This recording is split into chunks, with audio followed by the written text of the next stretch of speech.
ini. Nah, ini. Nah, yang kecil ini ya. Nah, itu udah melek itu dia itu. Nah. Dan usahakan kalau kita menjinakkan otter yang masih galak atau masih semi, usahakan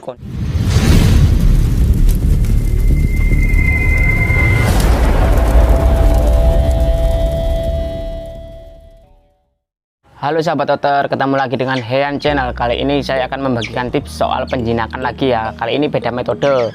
Yang pertama, awal dulu kita membagikan tips tanpa sentuh khusus pemula. Yang kedua, kita mulai sentuh-sentuh khusus yang berani-berani ya. Yang ketiga, kita akan membagikan tips dengan metode air. Nah, kali ini kita akan membagikan tips dengan metode menggunakan otter dewasa yang jinak. Ingat, otter dewasa yang jinak ya. Utamakan otter dewasa itu karakternya bagus, dalam artian dia kalau dengan otter yang lain, otter yang baru, dia nggak gigit atau nggak sampai ngelukain otter yang baru, meskipun otter yang baru itu galak. Tapi ingat, harus otter yang dewasa. Kenapa? Ketika kita menggunakan otter yang dewasa, otter yang kecil-kecil itu akan mengikuti otter yang dewasa. Bisa juga dibuat bonding, dia akan mengikuti otter yang dewasa secara tidak langsung, dia akan mengikuti kita juga. Nah, nanti kita akan membahas soal itu ya. Nah, kalau yang ini kenapa kok pakai otter yang dewasa? Ketika kita menjinakkan otter yang lebih dewasa daripada yang jinak, dia akan ngikut yang dewasa. Jadi otomatis kalau yang dewasa galak, dia akan mengikut. Itu ya yang utama. Nah, ini ada emon. Nah, ini ya. Ini ada otter emon nih. Ini otter emon. Ini karakternya bagus sekali.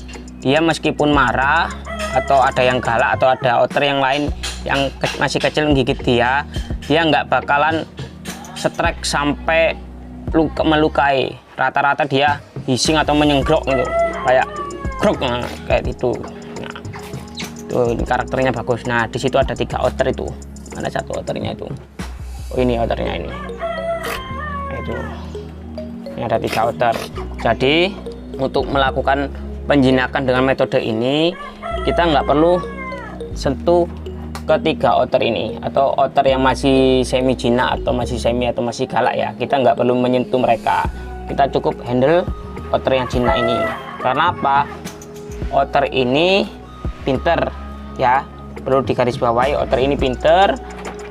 Dia akan melihat apa yang kita lakukan pada otter jinak ini.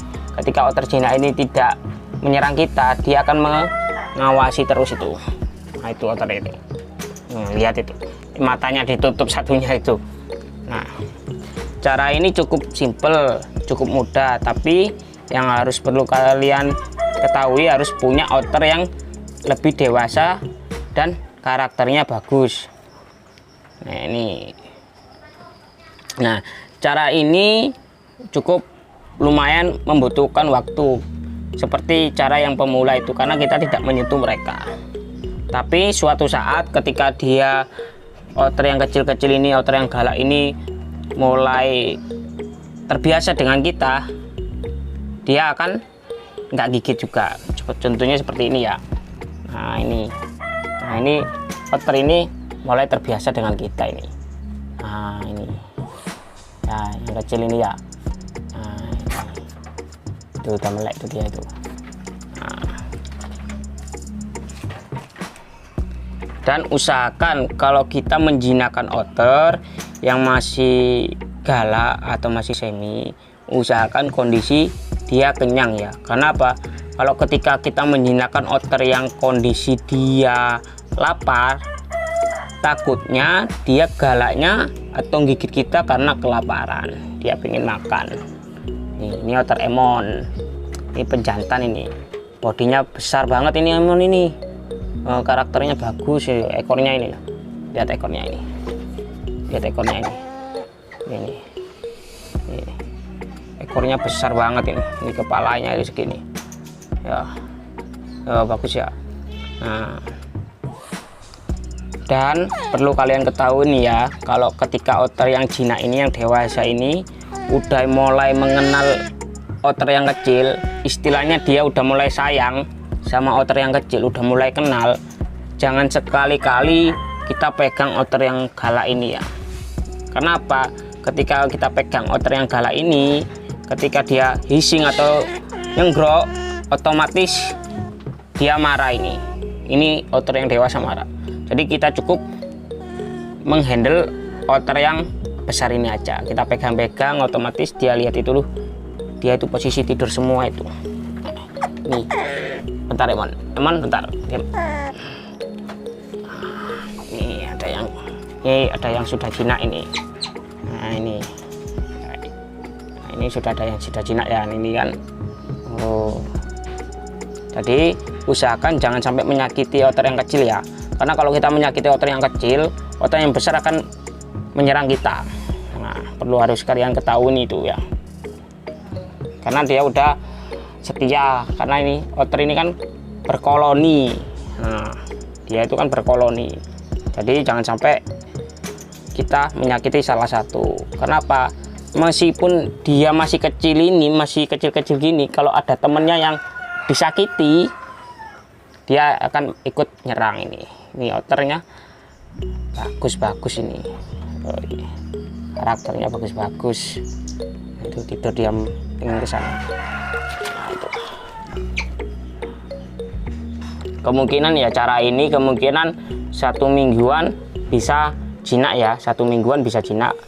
Yang terpenting kita rutin. Kalau cara ini kita bisa 3 kali sehari, mungkin 15 menit atau 30 menit kita handle yang dewasa ini. Ini ekornya segini nih, ekornya Emon segini, setangan telapak tangan ini. Itu mau pups itu dia itu. Nah, tempat pupsnya di situ dia itu. Nah, itu dia itu mau pups dia itu. Ini langsung ada siram dari atas ya, ini tuh keran langsung masuk di situ, jadi langsung kesiram, langsung turun ke bawah selokan ke belakang sana. Ini ini nah, itu masih takut itu, dia ini masih takut yang ini. Nah ini udah mulai terbiasa. Nah, kita pegang-pegang yang jinak aja, nggak perlu pegang yang itu, nanti dia terbiasa. Karena otter itu pinter ya, perlu kalian ketahui, otter itu pinter. Dia mengerti mana owner, mana musuh, mana teman, mana sahabat. Nah itu ya. Nah itu teman-teman ya, tips hari ini bisa kalian coba, tapi ya dengan syarat kalian harus punya otter yang jinak dulu. Karena apa? Kalau kita nggak punya otter yang jinak, mau gimana pakai cara ini? Karena cara ini harus menggunakan otter yang jinak dulu. Dan karakternya bagus. Kalau kita kasih otter yang kecil, dia tidak menggigit itu ya pastinya tuh. Nah bagi teman-teman yang pengen konsultasi atau tanya jawab seputar otter, bisa langsung cek di link di deskripsi. Di situ ada konsultasi 24 jam, itu langsung ke WA saya, atau di situ ada grup forum otter. Nah itu ada per wilayah, bisa masuk di situ. Mungkin di situ kalian bisa menemukan teman atau komunitas. Dan jangan lupa ya, tetap jaga kesehatan otter, karena musim ini cuaca lagi ekstrim, kadang hujan, kadang panas. Dan perlu kalian ketahuin, otter yang kebiasaan di outdoor itu nggak apa-apa. Kalau dia otternya masih baru dan dia belum terbiasa di outdoor, disarankan di indoor dulu ya, di suhu yang stabil. Karena apa? Banyak yang konsultasi ke aku, otternya tiba-tiba mati atau tiba-tiba nggak mau makan atau stres, kemungkinan dari efek cuaca ini. Jangan lupa di like, komen, dan share ya, karena share kalian, like kalian sangat membantu untuk semangat aku untuk sering-sering upload untuk tips seputar otter ini. Makasih yang sudah nonton, bye bye.